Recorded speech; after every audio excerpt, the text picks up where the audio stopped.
Ay na, kanina pa alas 11 dito. 4:05. Shit. Naantay ko nga kung tatawag yung mismong nagpadala. Nalubat na siguro yung cellphone sa kakatawag ko. Grabe, pinahirapan ako siya doon nito. Umalis niya.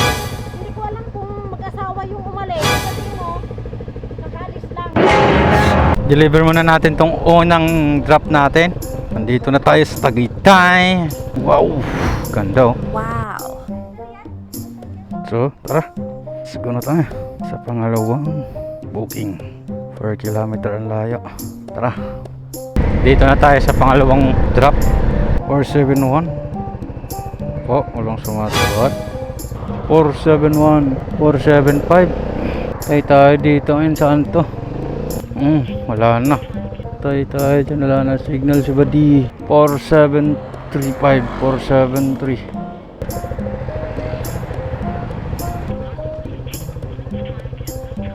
Wow, ang hirap hanapin pagka ganito.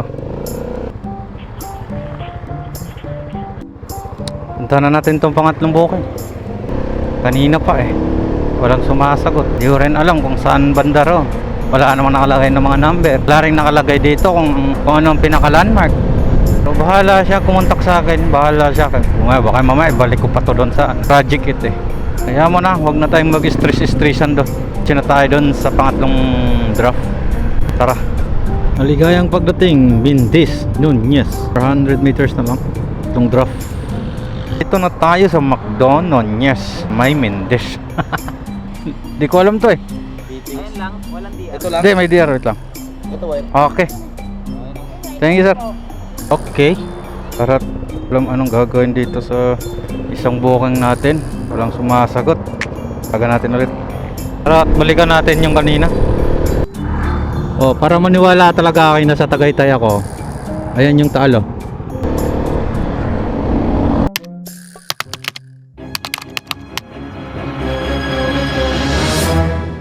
Sir, may kilala pa ba kayong sir? Ginilin? Binilin lang kasi nakalagay 471. Kasi tinanong ko dun sa baba, yung may-ari daw ng bahay na yan. May-ari daw nito.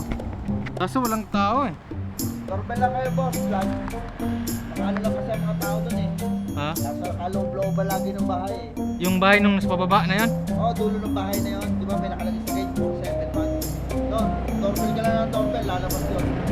Ay na, kanina pa alas 11 dito. Hindi talaga lumalabas? Inaantay ko nga kung tatawag yung mismong nagpadala. Nalubat na siguro yung cellphone sa kakatawag ko. Buti may batanda nga dun pinagtanungan ko. Pero may tao talaga rin. May tao doon sa Sige, apuntahan mo na lang. I-doorbell ko na lang na. Sige sir, salamat Grabe, pinahirapan ako siya doon nito. Anay, may tao pa ba dyan ng bahay na yan? Oo, umalis niya. Hindi ko alam kung mag-asawa yung umalis. Kakaalis lang ba o ngayon lang? Kaalis lang. Nakaban. Oo, mag-doorbell ka na lang dyan. Baka naiwan yung asawa niya. Okay, sige po. Oo, baka nagsundo ng bata. Kakaalis lang talaga nung pag-alis ko. Di ba nakita mo kung pumasok ako kanina? Pagdating mo, nakaalis lang. Kanina? Oo. Sige po. Para matanda. Pero malapit lang yan. Ay, malayo po. Sige pa.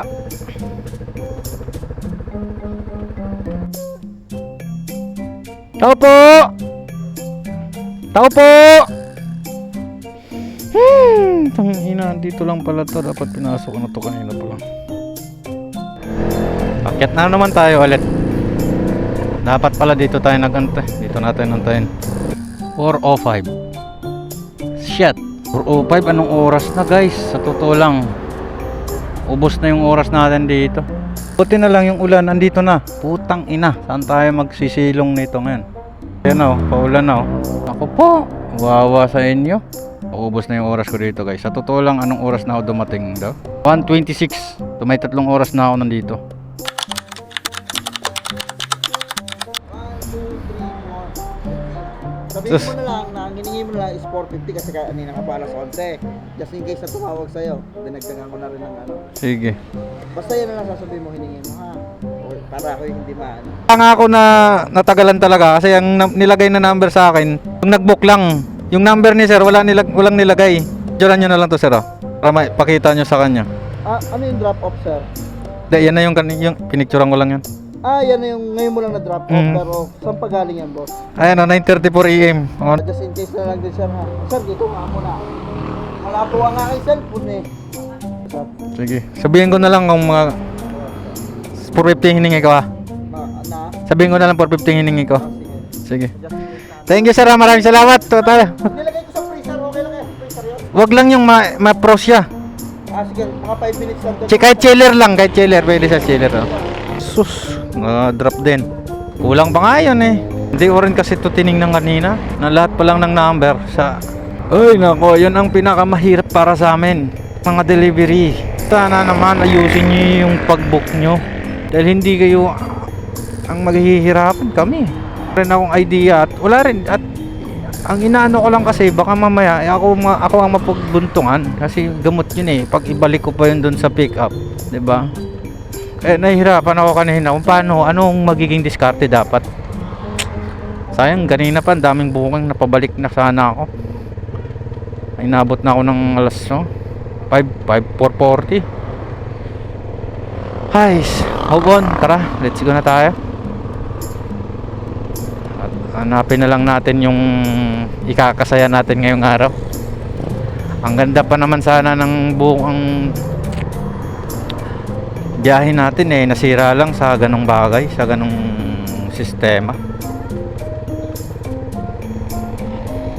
So tara, i-update ko na lang mamaya kayo pag nakakuha tayo ng ibang booking, papalik.